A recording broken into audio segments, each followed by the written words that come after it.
Shalom, kembali lagi bersama kami di grup Wong LA. Orang LA ada di LA untuk jadi berkat bagi dunia ini melalui media sosial.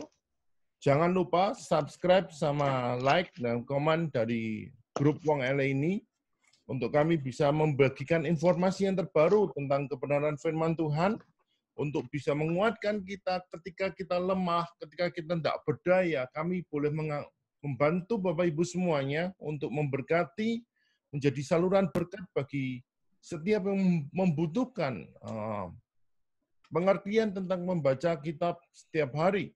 Nah, hari ini kita sudah memasuki kitab di dalam 1 dan 2 Tesalonika untuk kita bisa mempelajari apa sih yang terjadi di sana, apa sih yang dilakukan dan Paulus yang ada di sana untuk bisa menjadi berkat dalam hidupan ini dan menjadi contoh bagi kita dalam setiap pelayanan yang ada, setiap apapun dalam keluarga yang ada, diberkati dan boleh menerima sesuatu yang besar terjadi dalam hidupan ini. Nah, bersama kami ada Pastor Junri Alo yang akan membahas dari kitab ini untuk kita bisa memasuki, mengerti apa yang sedang terjadi dan apa yang harus kita lakukan dalam hidupan ini. Sebelum kita memulai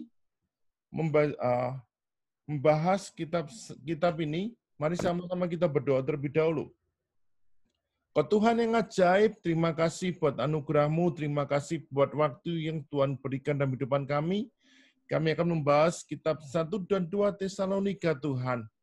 Kami percaya ketika pembahasan ini belum menjadi berkat yang luar biasa. Dan nama Tuhan ada dalam kehidupan mereka, setiap para pendengar yang mendengarkan video ini, mereka boleh dirawat dan menerima sesuatu yang besar terjadi dalam kehidupan mereka. Dan mereka boleh menerima satu terobosan Tuhan. Berkati kami dalam acara ini. Biarlah nama Tuhan tetap ditinggikan, nama Tuhan tetap diagungkan dalam kehidupan ini. Kami ucap syukur dalam nama Yesus. Haleluya. Amin. Kami serahkan waktu selanjutnya kepada hambanya, Pastor Junri Alo. Ya, terima kasih Pastor Senfri. Shalom, kita berjumpa kembali dalam acara lewat channel Wong LA ini, dan saya percaya kita akan diberkati melalui pembahasan 1 dan 2 Tesalonika ini. Dan jangan lupa, seperti yang sudah disampaikan Pastor Senfri tadi, untuk Anda mensubscribe, memforward atau membagikan, lalu Anda memberi komentar. Komen-komen itu akan menolong kami juga untuk melihat respon yang baik dari Bapak Ibu Saudara sekalian. Jadi Anda bisa membagikan juga tayangan-tayangan ini supaya menjadi berkat juga bagi orang lain. Bukan hanya kita yang menerima berkat, tapi kita juga belajar untuk memberkati orang lain. Kita menginginkan orang lain juga diberkati melalui tayangan ini. Mereka dikuatkan iman mereka, mereka diteguhkan iman mereka, dan mereka menjadi berkat, menjadi dampak. Dengan cara demikian kita bisa memberkati seluruh dunia ini dengan cara kita menjadi berkat bagi orang lain. Karena itulah panggilan kehidupan kekristenan kita. Nah, Bapak Ibu Saudara sekalian yang menyimak atau yang memperhatikan tayangan ini, kita akan membahas dua kitab penting di dalam Perjanjian Baru yang menjadi surat-surat yang ditulis oleh Paulus, menjadi surat-surat awal atau surat-surat pertama yang menjadi dominasi Paulus atau surat-surat utama Paulus. Selain Roma, ada Galatia, ada juga 1-2 Tesalonika dan 1-2 Korintus. Ini menjadi surat-surat utama Paulus yang ditulis di awal dan menjadi penuh dengan doktrin yang kuat yang memberkati setiap orang yang dikirimin Rasul Paulus surat-surat ini. Nah, kita akan membahas 1 dan 2 Tesalonika. Tema dari kitab 1 Tesalonika ini adalah kedatangan Kristus. Dan ini menjadi hal yang penting yang ditulis oleh Rasul Paulus kepada jemaat di Tesalonika, karena ada banyak orang yang salah merespon, salah menanggapi perilaku mereka menjadi tidak semestinya oleh karena mereka menanti kedatangan Tuhan. Dan ini yang hendak diluruskan oleh Paulus ketika dia mengirimkan surat 1 Tesalonika misalnya. Karena ada banyak orang yang hanya kemudian cenderung untuk memperhatikan doktrin-doktrin kehidupan rohani saja, lalu kemudian mengabaikan kehidupan jasmani. Sehingga mereka menjadi malas bekerja, mereka kemudian mengabaikan tanggung jawab sebagai kepala rumah tangga misalnya, mereka tidak memenuhi semua keperluan keluarga karena mereka kemudian berkutat kepada pemahaman doktrinal saja. Pengajaran-pengajaran saja, sehingga lupa secara tanggung jawab mereka punya tanggung jawab dalam keluarga mereka. Nah, kalau ini yang terjadi, maka itu tidak bertanggung jawab, kata Paulus. Maka ada dan beberapa ayat di dalam 1 dan 2 Tesalonika yang mengatakan kalau orang tidak bekerja, janganlah dia makan. Kenapa? Karena orang kemudian lebih cenderung kepada memperhatikan hal-hal rohani saja, lalu kemudian lupa tanggung jawab sosialnya, lupa tanggung jawab dalam pekerjaannya. Nah, ini menjadi hal yang berbeda. Ini yang menjadi hal yang tidak boleh dilakukan. Kita tidak boleh mengabaikan hal-hal yang menjadi tanggung jawab kita. Hanya dengan memfokuskan diri kepada hal-hal rohani, lalu kemudian kita lupa dengan hal yang menjadi tanggung jawab dalam kehidupan jasmani kita. Tidak demikian. Dan itulah sebabnya kitab 1 dan 2 Tesalonika ini menjadi sebuah arahan bagi Paulus kepada jemaat di Tesalonika untuk mereka hidup dengan cara yang benar, cara yang baik. Jadi fokus dari 1 Tesalonika ini, ingat sekali lagi, kedatangan Tuhan. Ini ditulis kira-kira tahun 51. Sementara 2 Tesalonika ditulis tahun 51 atau 52, kurang lebih di tahun-tahun itu. Tahun 51 atau 52. Nah, apa latar belakang dari kitab Tesalonika ini? Kita tahu bahwa ketika Paulus ada di Tesalonika, kemudian terpaksa sekali dia pergi ke Berea dalam waktu yang pelayanan singkat karena ada penganiayaan di sana. Terjadi penganiayaan, timbul penganiayaan di sana. Lalu Paulus kemudian keluar dari Tesalonika lalu pergi ke Berea karena orang-orang Yahudi yang mengikuti dia di sana kemudian mulai melakukan kericuhan. Misalnya dalam kitab Kisah Rasul pasal 17 ayat 10 sampai 13, Paulus kemudian pergi ke Athena sesudah dari Tesalonika. Sesudah di Tesalonika dia pergi ke Berea lalu dia pergi ke Athena. Dan di sana kemudian bergabung Timotius. Di mana Timotius bergabung lalu Paulus mengutus Timotius kembali ke Tesalonika untuk menyelidiki jemaat yang sudah dibangun oleh Paulus itu. Bagaimana perkembangan kehidupan rohani dari jemaat itu. Jadi Paulus ketika sampai di Yunani, dia mengirim balik Timotius sebagai anak rohaninya untuk mengecek perkembangan iman dari jemaat yang baru dibuka atau baru didirikan itu. Itu kita bisa lihat di dalam pasal 3 ayat 1 sampai 5. Di mana di bagian itu kita melihat Paulus menyuruh Timotius balik ke Tesalonika untuk mengecek perkembangan kehidupan rohani mereka. Karena jemaat yang baru itu harus dilihat bagaimana pertumbuhannya, bagaimana perkembangannya. Dan Paulus bertanggung jawab, sehingga dia betul-betul ingin supaya pertumbuhan itu dipastikan berjalan dengan baik, dipastikan berjalan dengan sesuai dengan kehendak Tuhan dan ada dalam arah Tuhan. Dan setelah menyelesaikan tugasnya, Timotius pergi ke Korintus memberikan laporan kepada Paulus mengenai hal yang dijumpai di Tesalonika. Paulus kemudian memberi tanggapan kepada Timotius dan menulis surat ini sebagai respon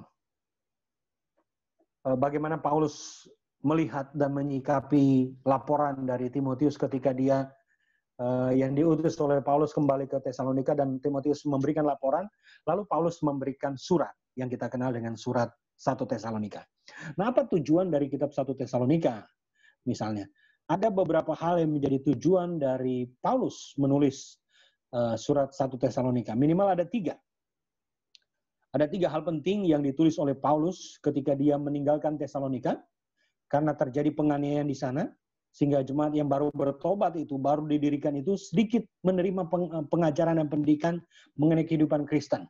Maka Paulus kemudian menulis surat sebagai sebuah panduan bagi jemaat Tesalonika mengenai kehidupan praktis mereka, mengenai kehidupan iman dan kehidupan kekristenan mereka. Paulus kemudian ketika mendapatkan informasi dari Timotius mengenai keadaan mereka, karena Timotius memberi laporan kepada Paulus mengenai keadaan di Tesalonika, lalu Paulus menulis surat. Nah, ada 3 hal penting yang ditulis sebagai tujuan dari Rasul Paulus kepada jemaat di Tesalonika. Yang pertama adalah mengungkapkan sukacita Paulus mengenai keteguhan iman dari jemaat di Tesalonika di tengah-tengah penganiayaan yang mereka hadapi. Jadi Paulus sungguh bersyukur. Paulus mengucapkan sukacita karena ketika dia mendapatkan informasi dari Timotius, dia menemukan bahwa jemaat di Tesalonika sungguh teguh dalam iman. Di tengah-tengah penganiayaan, di tengah-tengah persoalan, di tengah-tengah tekanan hidup, mereka tetap bertumbuh di dalam iman mereka. Nah, ini sukacita bagi Paulus. Mereka tekun di tengah-tengah penganiayaan. Ini menjadi sebuah kabar sukacita yang Paulus terima. Maka dia bersyukur. Yang kedua, untuk mengajar mereka mengenai kekudusan dan kehidupan yang saleh. Itu tujuan dari Paulus menulis kitab Tesalonika ini, 1 Tesalonika khususnya, supaya Paulus menekankan mengenai bagaimana mereka harus bertekun dalam iman dan bagaimana mereka menerapkan kehidupan yang saleh. Kehidupan yang saleh bukan mengabaikan kehidupan tanggung jawab dalam keluarga secara jasmani, seperti yang saya sampaikan tadi. Jadi kehidupan yang saleh itu paralel, bersama-sama secara holistik, jasmani dan rohani. Itu disebut orang yang berhikmat. Itu yang disebut orang bijak ketika dia bertanggung jawab. Bukan saja mengejar hal yang rohani, tapi juga hal yang menjadi tanggung jawab dalam bekerja, dalam kehidupan bermasyarakat, dalam rumah tangga, dalam kehidupan sosialnya. Dia harus bertanggung jawab. Sebab kalau orang secara rohani, kelihatan rohani, tapi kemudian di tempat pekerjaan dia tidak bertanggung jawab, itu akan menjadi celah bagi iblis untuk menyerang kita. Atau misalnya dalam kehidupan pekerjaannya dia tidak bertanggung jawab, dia mengabaikan tugasnya misalnya. Atau dia mencuri, atau dia melakukan hal-hal yang tidak dikehendaki Tuhan, misal korupsi atau yang lain, itu mempermalukan. Jadi kita harus seimbang dalam kehidupan rohani, tapi juga kehidupan jasmani sebagai tanggung jawab. Nah, itulah kekudusan, keteguhan iman, dan ketekunan yang ingin disampaikan Paulus kepada jemaat di Tesalonika. Yang ketiga adalah tujuan Paulus mengirim surat kepada jemaat Tesalonika adalah untuk menerangkan beberapa hal mengenai kepercayaan, khususnya status mereka yang sudah meninggal di dalam Kristus. Orang-orang yang mati di dalam Kristus akan lebih dahulu bangkit. Orang-orang yang mati di dalam Kristus tidak bergentayangan seperti pemahaman pada umumnya pada waktu itu. 1 Tesalonika 4 ayat 13-18 itu terkenal dengan bagaimana orang-orang yang mati di dalam Kristus akan dikumpulkan oleh Tuhan, akan bersama-sama dengan Kristus dalam kemuliaan Tuhan. Mereka tidak lenyap, mereka tidak menjadi hantu, tetapi mereka ada bersama-sama dengan Kristus. Karena ini hal yang dikhawatirkan oleh orang-orang yang ada di Tesalonika mengenai kehidupan mereka yang sudah mendahului mati, yang sudah dipanggil Tuhan lebih dahulu. Bagaimana situasi mereka? Bagaimana kehidupan mereka? Apakah mereka ada di mana? Nah, Paulus menjelaskan di dalam jemaat di Tesalonika ketika menulis surat 1 Tesalonika. Khususnya 1 Tesalonika 4 ayat 13-18. Dia menerangkan mengenai status di depan orang-orang yang percaya yang telah mati di dalam Kristus sebelum Kristus datang kembali ke kali yang kedua. Karena ini tema dari kitab 1 Tesalonika mengenai kedatangan Kristus yang kedua kali. Maka Paulus harus menjelaskan mengenai status atau posisi orang-orang yang mati di dalam Kristus. Mereka ada di mana? Mereka ada di dalam situasi seperti apa? Nah, ini dijelaskan oleh Paulus di dalam surat 1 Tesalonika. Nah, ada 4 ciri khas yang penting yang perlu kita pelajari dan perlu kita ketahui di dalam surat 1 Tesalonika ini. Ada 4 ciri khas utama yang penting. Yang pertama adalah surat ini adalah salah satu surat yang ditulis oleh Paulus menjadi surat-surat awal atau surat-surat pertama. Itu hal yang penting. Surat-surat awal yang ditulis oleh Paulus sebelum dia menulis surat-surat yang lain adalah surat Tesalonika, 1 dan 2 Tesalonika. Ini menjadi ciri khas dari kitab 1 dan 2 Tesalonika. Yang kedua, berisi bagian-bagian penting mengenai kehidupan orang kudus atau orang-orang yang sudah diselamatkan atau orang-orang yang sudah dibenarkan dan sesudah mereka mati mereka dibangkitkan oleh Kristus dan mereka akan mengalami pengangkatan di dalam gereja Tuhan. Pada waktu tanda diberi, pada waktu penghulu malaikat menyampaikan atau membunyikan sangkakala, maka orang-orang yang mati di dalam Kristus akan lebih dahulu bangkit.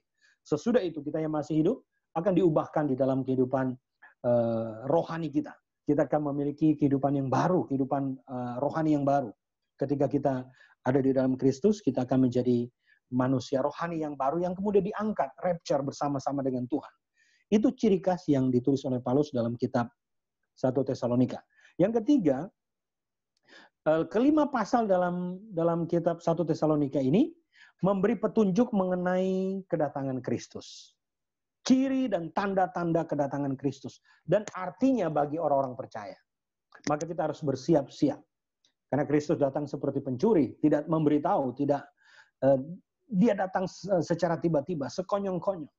Maka kita harus siap menyiapkan diri kita, tubuh, jiwa, dan roh kita untuk menyambut kedatangan Tuhan pada waktu dia datang untuk kali yang kedua, second coming, kedatangan Kristus yang kedua. Maka kita harus mengerti hal ini. Tapi ini menjadi ciri khas dari kitab 1 Tesalonika misalnya. Jadi ini mengenai petunjuk kedatangan Kristus dan arti kedatangan Kristus bagi orang-orang percaya. Dan terakhir, bagian yang keempat, surat ini memberikan wawasan yang unik mengenai kehidupan gereja di tahun 50-an. Bagaimana situasi mereka. Yang belum dewasa, tetapi sangat semangat. Ya, jemaat mula-mula yang belum dewasa tetapi sangat bersemangat. Ini diketahui Paulus dari laporan Timotius ketika dia mengecek surat Tesalonika atau jemaat di Tesalonika. Lalu Timotius menyampaikan kabar kepada Paulus. Lalu Paulus memberikan arahan dan tulisannya di dalam dua surat ini, yaitu surat 1 Tesalonika dan 2 Tesalonika. Dan kemudian kita bisa melihat mutu dari Rasul Paulus ketika dia melayani. Sangat luar biasa, sangat militan. Paulus bertanggung jawab. Dia tidak hanya mendirikan jemaat saja, begitu lalu meninggalkan, tapi dia bertanggung jawab menggembalakan mereka. Bahkan melalui tulisannya yang kita miliki. Misalnya 1 dan 2 Tesalonika ini. Ini adalah surat yang diberikan oleh Paulus sebagai sebuah tanggung jawab ketika melihat pertumbuhan jemaat yang sudah berdiri itu. Mereka diarahkan supaya secara maksimal mereka memahami pertumbuhan kehidupan rohani yang sejati. Nah, ada garis-garis besar yang bisa kita temui di dalam surat 1 Tesalonika. Dibagi menjadi dua bagian besar. Yang pertama adalah Paulus berterima kasih karena orang-orang Tesalonika, mereka bertumbuh di dalam iman. Kehidupan mereka ada di dalam Kristus itu penuh dengan kasih, penuh dengan iman, penuh dengan pertobatan, dan penuh dengan teladan yang baik. Itu membuat Paulus bersuka cita dan bersyukur. Yang kedua, mengenang peranan mereka di dalam kehidupan mereka yang ada di dalam Kristus. Itu Paulus melihat bahwa tanggapan dari jemaat di Tesalonika betul-betul baik ketika mereka diberi Injil. Mereka menerima Injil, mereka bertanggung jawab. Sekalipun mereka masih muda, tetapi pemeliharaan oleh Tuhan kepada jemaat di Tesalonika juga menjadi hal yang penting. Yang ketiga, mendoakan kesempatan kunjungan kembali serta kemajuan rohani. Paulus mendoakan jemaat di Tesalonika untuk kemajuan rohani mereka dan kemantapan mereka dalam hal kekudusan. Ini kerinduan Paulus yang ingin disampaikan kepada jemaat di Tesalonika. Itu kita bisa lihat dalam pasal 1 sampai pasal 3 Tesalonika. Kemudian pasal 4 dan pasal 5 itu bagian yang kedua. Karena Tesalonika ini hanya 5 pasal. Pasal 3, pasal 4 dan pasal 5 itu berkaitan dengan petunjuk praktis. Pengarahan praktis Rasul Paulus kepada jemaat di Tesalonika berkaitan dengan 7 hal. Yang pertama adalah mengenai kekudusan seksual. Kita tidak bisa main-main terhadap kehidupan seksual sebagai orang percaya. Kita harus betul-betul menjaga kekudusan hidup kita. Yang kedua mengenai kasih persaudaraan. Kasih sesama orang percaya. Itu harus betul-betul hangat. Harus ditunjukkan dengan baik. Mengasihi sebagai saudara seiman dengan sangat baik. Kemudian kerja dengan jujur. Itu poin yang ketiga. Ini petunjuk-petunjuk praktis yang disampaikan oleh Paulus kepada jemaat di Tesalonika. Selain menjaga kekudusan kehidupan seksual, menjaga kasih persaudaraan, bekerja dengan jujur. Kemudian yang keempat, mengenai kedatangan Kristus. Itu petunjuk praktis mengenai kedatangan Kristus. Orang-orang yang mati di dalam Kristus, itu mereka akan bersama-sama dengan Tuhan. Kemudian kita harus bersiap siaga. Ketika Tuhan datang, kita harus sudah siap. Kita harus betul-betul menjaga kehidupan kita benar di hadapan Tuhan. Sehingga ketika dia memanggil kita, kita sudah siap. Kemudian mengenai kehidupan hormat kepada pemimpin rohani. Kita harus memberikan hormat kita, respek kita, penghargaan kita kepada para pemimpin rohani. Kita harus menghormati mereka karena mereka itu adalah perwakilan Allah. Mereka mewakili Allah dalam kehidupan rohani jemaat. Jadi kita harus memberikan perhatian, memberikan hormat. Jangan mencela, jangan menghina. Jangan melecehkan para pemimpin rohani. Paulus sendiri itu memberikan ajaran mengenai bagaimana kita harus hormat kepada para pemimpin rohani.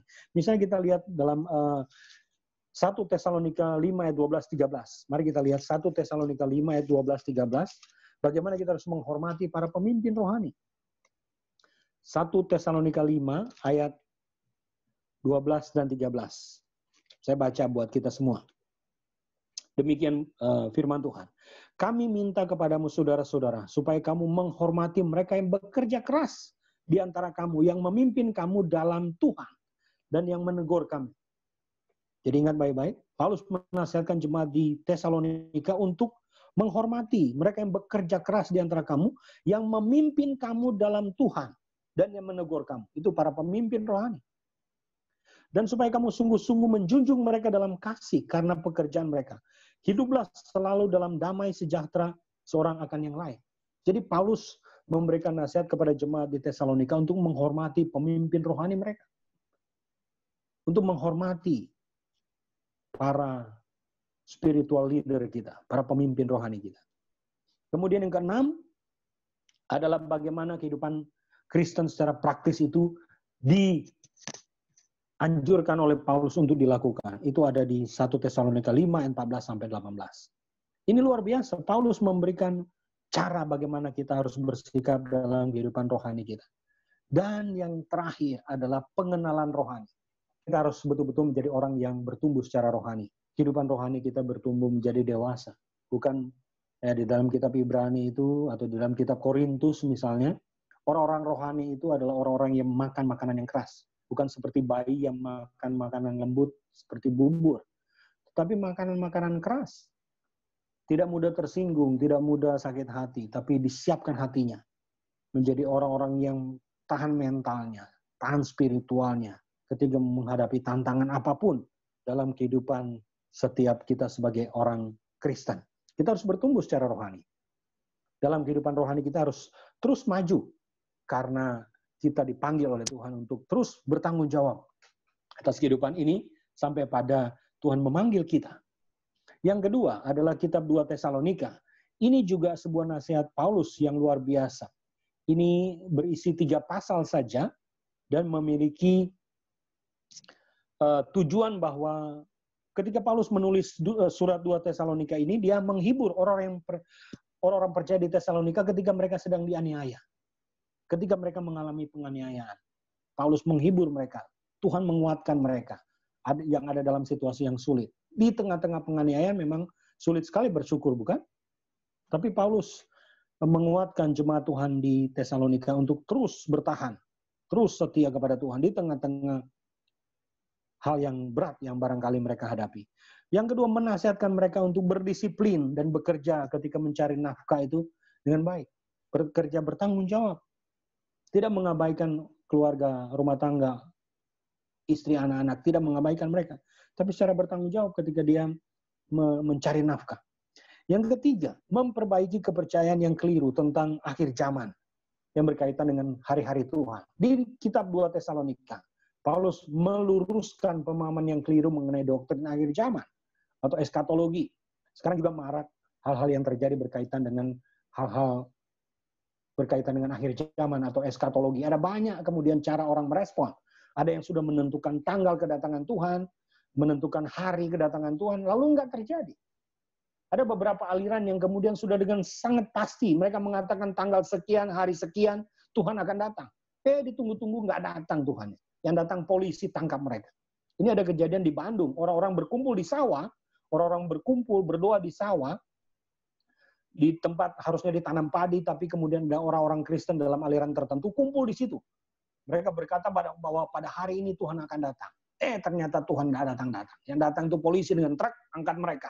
Jemaat itu lalu bawa ke kantor polisi. Karena ini salah pemahaman doktrin. Ada banyak orang yang keliru memahami doktrin akhir zaman atau kedatangan Tuhan. Nah, kalau itu yang terjadi, maka kita akan kacau dalam hidup kita. Kita harus mengerti secara khusus mengenai hal-hal yang berkaitan dengan akhir zaman atau eskatologi. Supaya kita tidak terkecoh. Kita tidak tertipu oleh rupa-rupa angin pengajaran pada zaman sekarang ini. Kita harus kembali kepada Alkitab, kita harus melihat dan mempelajari apa yang dikatakan oleh firman Tuhan, apa yang dikatakan oleh Tuhan, oleh firman Tuhan yang kita baca. Nah, kitab 2 Tesalonika ini memberikan beberapa arahan bagi kita untuk kita diluruskan pemahaman-pemahaman kita, supaya kita tidak menyimpang dari kebenaran Tuhan. Nah, sama juga dengan kitab 1 Tesalonika. Kitab 2 Tesalonika ini berkaitan dengan tema kedatangan Tuhan. Ditulis tahun 51 sampai 52. Nah, ada 3 garis besar yang kita bisa jumpai di dalam surat 2 Tesalonika ini. Yang pertama adalah Paulus menghibur jemaat Tesalonika yang sedang dianiaya. Dia bersyukur kepada Tuhan karena mereka bertumbuh sekalipun di tengah-tengah penganiayaan mereka hadapi. Yang kedua, dia memuji Tuhan. Dia bersyukur dan memuji Allah karena ketabahan dari gereja di Tesalonika ketika menghadapi tantangan. Harus tabah. Yang ketiga, dia meyakinkan mereka mengenai hasil akhir. Perjuangan kita akan mendapatkan hasil pada akhirnya. Kita akan mendapatkan mahkota yang disiapkan oleh Tuhan bagi kita.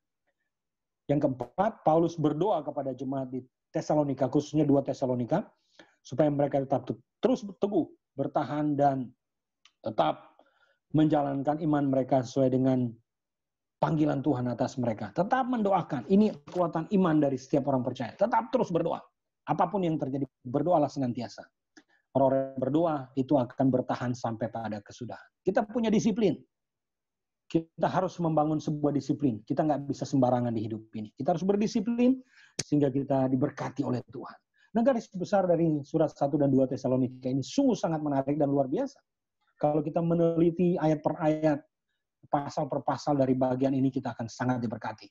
Jadi Anda harus membaca kedua kitab ini sehingga Anda tetap tertanam di dalam Tuhan. Apapun yang terjadi di tengah-tengah penganiayaan pun, kita akan bertahan karena kita mengetahui kepada siapa kita percaya dan kepada siapa kita berserah hidup dan pribadi kita, bahkan seluruh keluarga kita dan pelayanan kita. Demi kemuliaan Tuhan, Paulus menasihatkan jemaat di Tesalonika untuk terus bertahan, maju terus sekalipun di tengah-tengah penganiayaan yang mereka hadapi. Ini kabar baik yang membuat Paulus bersyukur karena jemaat di Tesalonika, baik 1 dan 2 Tesalonika, menunjukkan ketahanan mereka, ketabahan mereka, komitmen iman mereka terhadap Kristus dan terhadap gerejanya.